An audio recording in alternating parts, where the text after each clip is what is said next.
참 예수님, 오늘은 10월 10일 연중 제28주일입니다. 오늘 복음에서 예수님께서는 영원한 생명을 얻고 싶어하는 부자 청년에게 10계명부터 잘 지키고 가진 것을 다 팔아서 가난한 이들에게 나눠주고 나서 당신을 따르라고 말씀하셨습니다.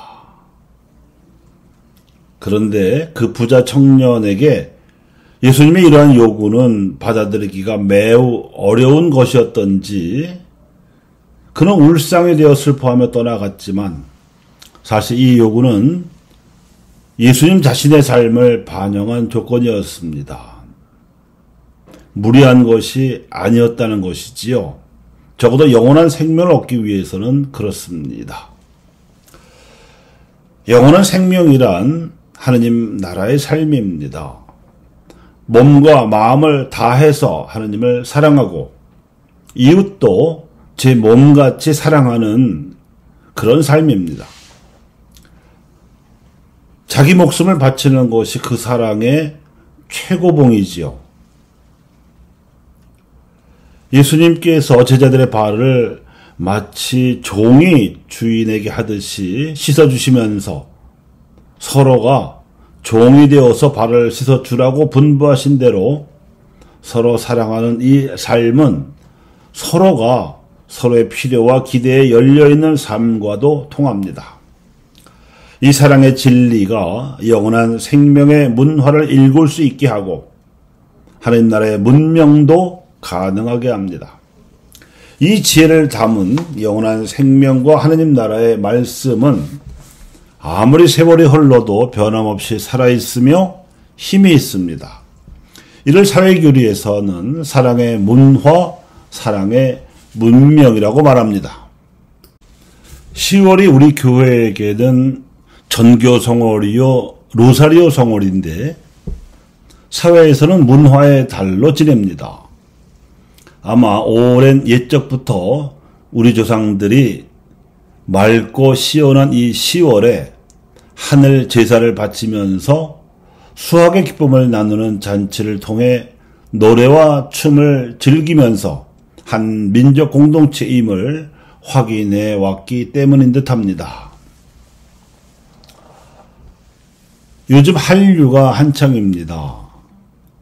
이 한류가 처음에는 중국과 일본에 퍼져나가더니 중앙아시아와 동남아시아 그리고 중동아시아를 거쳐서 동유럽과 서유럽, 아프리카와 남미 그리고 미국에서도 퍼져나가고 있습니다.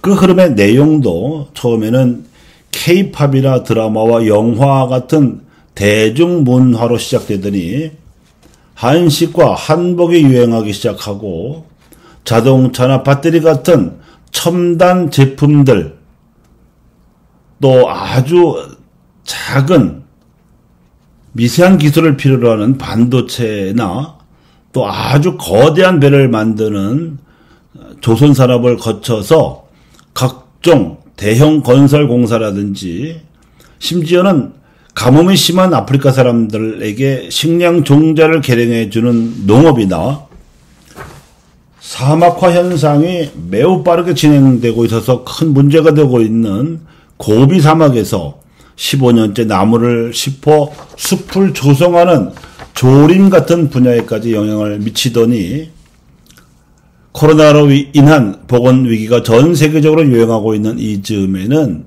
의료와 방역 장비에까지 미치고 있습니다.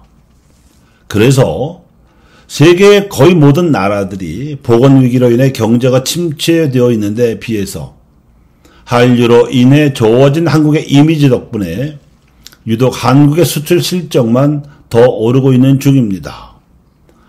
아마도 단군 이래 한민족의 위상이 요즘처럼 높아진 때는 없는 듯합니다.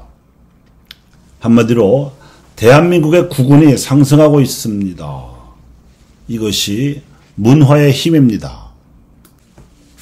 한류라고 부르는 이 새로운 바람 내지 흐름에는 그 전과 다르고 다른 나라와도 다른 세 가지 특징이 있습니다. 사회 문제를 직시하고 삶의 질곡을 표현할 수 있는 자유가 가능해진 민주화의 영향이 그 첫 번째입니다. 빈부격차를 다룬 영화 기생충이나 신자유주의적 자본주의 체제 하에서 무기력해지고 왜소해진 개인의 절망감과 상실감을 다룬 드라마 오징어 게임 등이 한국을 미화한 작품이 아니지요. 그보다는 세계인들의 공감을 얻을 만큼 보편적인 주제를 가감없이 다루고 있습니다. 이러한 민주적이고 개방적인 견해가 첨단 전자제품과 기술을 통해서 전 세계에 퍼질 수 있었다는 점에서 IT 산업화의 영향이 두 번째입니다. 창의성을 바탕으로 혁신에 혁신을 거듭하고 있는 한국의 기술력 덕분에 세계인들은 한국과 너도 나도 손을 잡으려 줄을 섭니다. 그래야 자신들도 도움이 되기 때문입니다. 오죽하면 G7 정상회담에 영국과 미국이 나서서 한국을 주빈으로 초청을 했겠습니까? 한국의 기술력이 그들에게 도움이 되기 때문입니다. 세 번째, 무엇보다도 한류 속에는 그것이 노래건, 드라마나 영화건, 상품을 팔거나 공사를 시공해 주던 간에 또 다양한 국제협력을 하며 이르기까지 상대방의 처지를 배려하는 선한 영향력이 담겨 있습니다. 과거 다른 강대국들의 영향력은 군사력과 경제력에 기반한 압력이었으므로 억압과 착취 그리고 수탈과 종속 등의 패권적 표현이었던 데 반해서 한류에는 그런 패권적 요소는 전혀 없고 오히려 닮고 싶어하게 만드는 매력만 물씬 풍깁니다.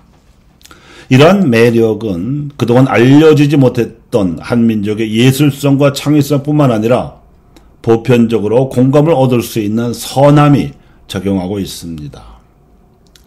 그래서 한류 문화는 패권적 하드 파워가 아니라 선한 소프트 파워입니다.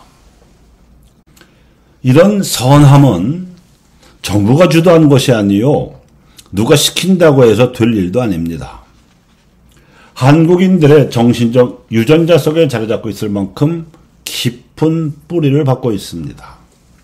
저는 이 뿌리가 단군 왕검 이래 건국 이념으로 내려온 홍익인간 정신이라고 봅니다. 세계 어느 나라도 자신들의 부와 영토와 패권을 추구하기 마련인 건국 신화에서 유독 한민족은 인간 세상을 널리 이롭게 하려는 선한 영향력을 추구하였습니다. 이것이 문화의 기본이요 매력입니다.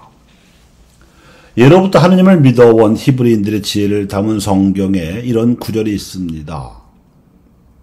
우리 조상들의 하느님이시며 자비하신 주여, 당신 말씀으로 온 놀이는 만들어졌고 당신 지혜로서 사람을 지으셨나이다. 당신 손수 만드신 창생을 거느리시며 그들이 거룩함과 의로서 이 세상을 다스리게 하시고 정직한 마음으로 통치하게 하소서. 이처럼 한결에도 하느님께서 계시해 주시지 않고서는 불가능한 이타적이고 보편적인 진리, 즉 거룩함과 의로움으로써 세상을 다스리자는 진리를 민족의 목표로 제시한 채 반만년의 역사를 흘러왔던 것입니다. 이 중에서 특히 의로움의 가치는 두드러집니다. 국난이 닥칠 때마다 지배층의 대응 방식이 형편없었어도 민초들은 스스로 의병이라고 자처하면서 개미처럼 일어나서 민족의 위기를 극복해냈습니다. 임진왜란 때에도 일제강점기에도 의병이 일어났었습니다. 외국에서는 보기 어렵고 오직 한국에서만 볼 수 있었던 사례로서 최근에 대표적인 두 가지 사례만 들어보겠습니다. 1998년 외환 위기가 닥쳐서 나라 살림이 거덜나게 생겼을 때 너도 나도 장롱 속에 묻어두었던 금붙이를 들고 나온 금모기 운동이 그렇습니다. 이때 351만 명이 참여하여 227톤의 금을 모았는데 이 희한한 애국 행렬을 본 외국 투자가들이 감동하는 바람에 나라 빚을 예정보다 3년이나 앞당겨 다 갚았습니다. 또한 2007년 태안 앞바다를 지나던 유조선이 충돌하여 기름이 대규모로 흘러나오는 바람에 서해 바다가 검게 뒤덮였을 때 너나 할 것 없이 무려 123만 명의 자원봉사자들이 모여들어 그 추운 날씨에도 손으로 일일이 기름띠를 닦아내서 깨끗한 바다로 되돌려 놓은 기적도 그렇습니다. 홍익 인간 정신이 한류의 뿌리라면 한류의 꽃은 조선 후기 천주교 신자들이 무려 100년의 박해 동안 보여준 순교 현상과 이를 계승하려는 순교 정신이라고 저는 생각합니다. 당시 조선 사회는 엄청난 사회적 모순이 백성을 짓누르고 있었습니다. 그래서 마치 옆나라 중국에 와 있던 서양 선교사들이 저술한 책들이 방아쇠가 되어서 강고한 성리학 체제를 무너뜨릴 기세로 천주교가 맹렬하게 번져 나갔었습니다. 그래서 천주교 신자들은 혹독한 박해를 받아야 했고 그것도 100년이나 받았습니다. 한민족 역사 반만 년 동안에 지배층과 일부 피지배층이 서로 다른 가치관과 세계관을 지닌 적은 여러 번 있었습니다만 천주교처럼 독자적인 체계를 지니고 평화적인 방식으로 그것도 100년 동안 저항한 사례는 전무후무합니다.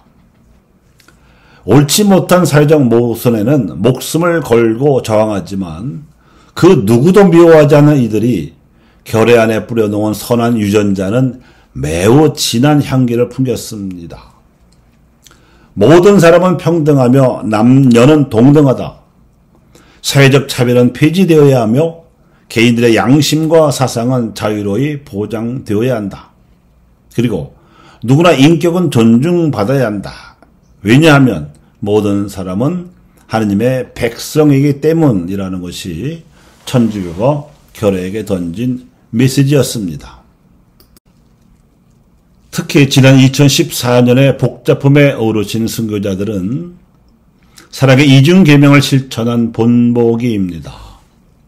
사랑의 이중계명이란 하느님을 사랑하고 이웃을 사랑하라는 계명을 말합니다. 이 순교자들은 마음을 다하고 힘을 다하고 정신을 다하여 하느님을 사랑했을 뿐만 아니라 벗을 위하여 자기 목숨을 바치는 것보다 더 큰 사랑은 없다는 예수님 말씀대로 하느님을 위하여 자기 목숨을 바쳤습니다. 하느님이야말로 목숨 바쳐서 사랑해야 할 우리의 주님이시라는 믿음입니다. 그 124위 순교자들은 당시 불합리한 사회 구조와 성리학적 가치체계 안에서 천주교의 참된 가치를 발견했고 이를 삶으로 드러내고자 노력하였습니다. 그들은 천주교 신자가 된 후에 박해가 닥치자 배교하기보다는 차라리 산속으로 찾아들어가 세운 교촌에서 믿음과 희망과 사랑을 실천하였고 순교는 이러한 신망의 덕에 실천에서 나온 결실이었습니다. 스스로 작은 사랑의 문명을 건설한 이러한 실천을 통해서 순교자들은 박해 중에도 하느님을 믿고 하느님을 희망하면서 극기와 절제 생활을 통해 타인의 고통에 깊은 관심을 가졌었습니다. 이 관심은 생각이나 마음만으로 지닌 것이 아니었고 순교자들에게 신앙은 그야말로 실천이었으므로 하나님에 대한 믿음만큼이나 이웃사랑을 구체적으로 증거하며 살았습니다. 이들은 사랑의 삶을 통해서 하나님께 대한 믿음과 희망을 간직했고 자신들의 삶은 천주교 신앙에서 나오는 것이며 이 삶은 결코 그릇되지 않다는 사실을 실천적 행동으로 세상과 사회에 응변해 주었던 것입니다. 또한 순교자들의 내면 세계는 완덕의 추구라는 특성을 간직하고 있는 만큼 내면의 가치는 외양으로 드러났습니다. 이들이 드러난 외양의 특성은 가진 재화를 나누고 공동체적 신앙생활을 하며 그리고 개인적 순교를 유지하는 지향 등을 통해서 확인해 주었습니다.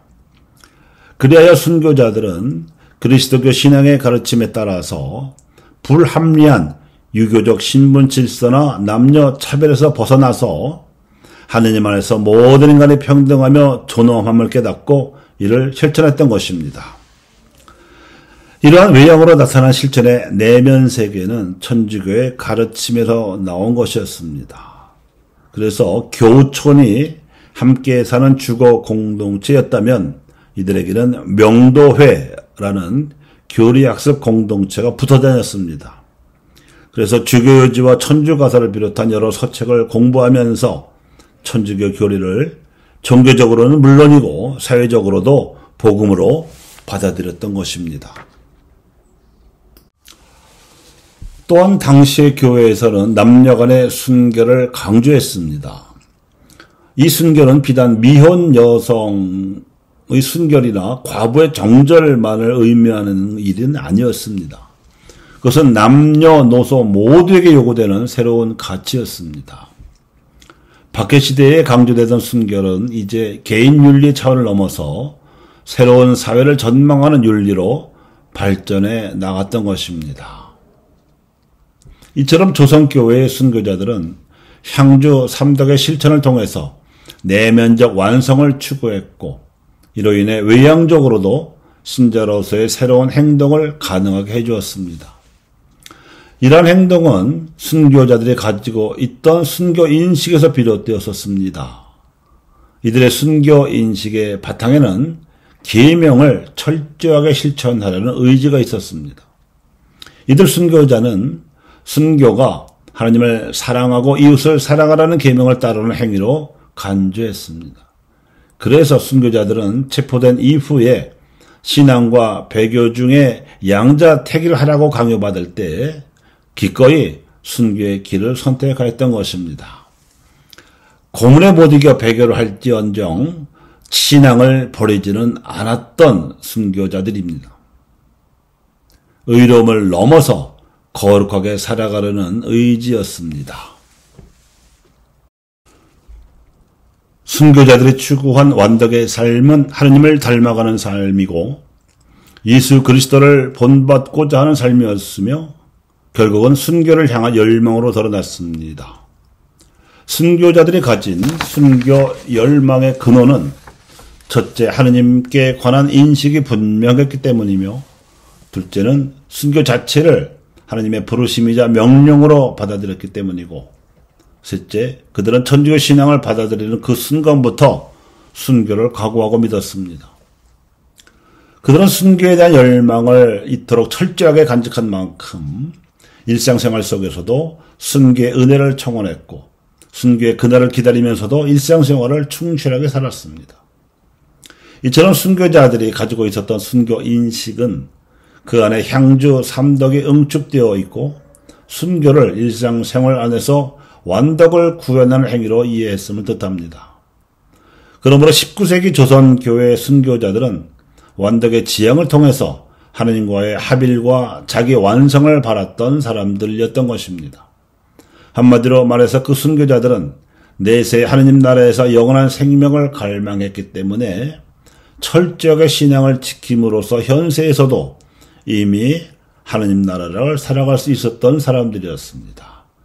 그래서 죽기 전에 이미 부활을 살아갔던 이들이야말로 선교사들의 모범입니다. 순교 정신과 선교 설명을 이어주는 것은 사랑이지요. 그래서 한류의 열매는 순교자들의 모범을 보여준 이 사랑의 문화로 세상 속에서 사랑의 문명을 이룩하는 일이라고 할 수 있습니다. 사실 순교 정신으로 임한다면 그 어떠한 열악한 선교 환경에서라도 능히 복음을 전할 수 있을 것이며 하느님께서 풍성한 열매를 거두게 해 주실 것이라는 확신이 오늘날의 한국 가톨릭이 입증하는 바입니다. 교우 여러분, 날갯짓을 하지 않으면서 오직 바람의 힘으로 창공을 나는 알바트로스라는 새를 아십니까?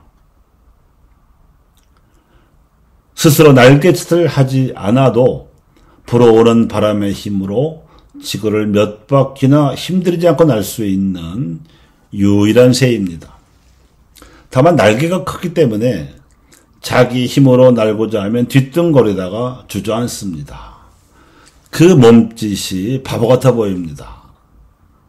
그런데 이 바보새 알바트로스가 제 역할을 하는 때는 큰 바람이 불어올 때입니다. 이 새가 우리에게 주는 교훈이 오늘 강론과 관련이 있습니다. 지금 커다란 문화의 바람이 불어 닥치고 있습니다. 바로 앞에서 설명드린 한류입니다. 저는 한국 가톨릭의 선교가 한류를 타고 날아오르는 꿈을 꿉니다. 빠르면 한 세대 안에, 늦어도 한 세기 안에는 K카톨릭의 알바트로스가 날아올라서 지구촌의 사랑의 문명을 이룩하는 미랄이 될 것입니다. 아멘.